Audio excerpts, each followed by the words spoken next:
Hello മക്കളെ, ജയകെ സാറാണ്. ഞാൻ ചെറിയൊരു കാര്യം നിങ്ങളെ ഓർമ്മപ്പെടുത്താൻ വേണ്ടിയിട്ടാണ് വന്നത്. ചെറിയ കാര്യം എന്ന് കേൾക്കുമ്പോൾ നിങ്ങളെ സംബന്ധിച്ച് വലിയ കാര്യമാണ്. കാരണം ഇതിപ്പോൾ ജനുവരിയായി, ഇനി അടുത്ത ഫെബ്രുവരി കഴിഞ്ഞാൽ നിങ്ങളുടെ ഏറ്റവും അവസാനത്തെ, അതായത് ഈ ഒരു വർഷത്തെ ആനുവൽ എക്സാം വരികയാണ്. ഈ ആനുവൽ എക്സാമിൽ നമ്മളെ ബേസിക് സയൻസ് പറഞ്ഞതിനകത്ത് ആലോചിച്ച് നോക്കി എത്ര ചാപ്റ്റർ പഠിക്കേണ്ടത്. ഫസ്റ്റ് തൊട്ട് ലാസ്റ്റ് വരെ ഒരുപാട് ചാപ്റ്ററുകൾ എന്തെങ്കിലും പഠിക്കേണ്ടി വരും.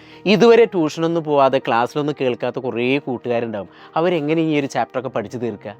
അതിനൊരു സൊല്യൂഷൻ ഉണ്ട് മക്കളെ. നമ്മളെ സൈലത്തിൻ്റെ യോധ ബാച്ച് ഫുൾ റിവിഷൻ ക്ലാസ്സുമായിട്ട് വീണ്ടും വരുന്നുണ്ട്.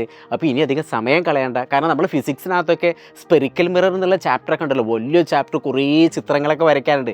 ഇതൊക്കെ സ്വാഭാവികമായിട്ട് ഒരു നോർമലായിട്ട് കേൾക്കുന്നൊരു കുട്ടിക്ക് ഒരിക്കലും പഠിക്കാൻ കഴിയില്ല. പക്ഷേ അതൊക്കെ നമ്മൾ സിമ്പിളായിട്ട് എല്ലാ ചാപ്റ്ററുകളും സെറ്റാക്കി തരാൻ ഞങ്ങളെല്ലാവരും ഇവിടെ ഉണ്ട്. അപ്പോൾ ഇനി അധികം സമയം കളയണ്ട, പെട്ടെന്ന് തന്നെ എന്ത് ചെയ്യുക, നമ്മൾ യോധ ബാച്ചിൽ ജോയിൻ ചെയ്യുക. ഇനി വരാനിരിക്കുന്ന പരീക്ഷകളൊക്കെ നമുക്ക് സെറ്റാക്കണം. കാരണം 2 മാസം കൂടി കഴിഞ്ഞാൽ നിങ്ങൾ 9ാം ക്ലാസ്സിലേക്ക് എത്തി.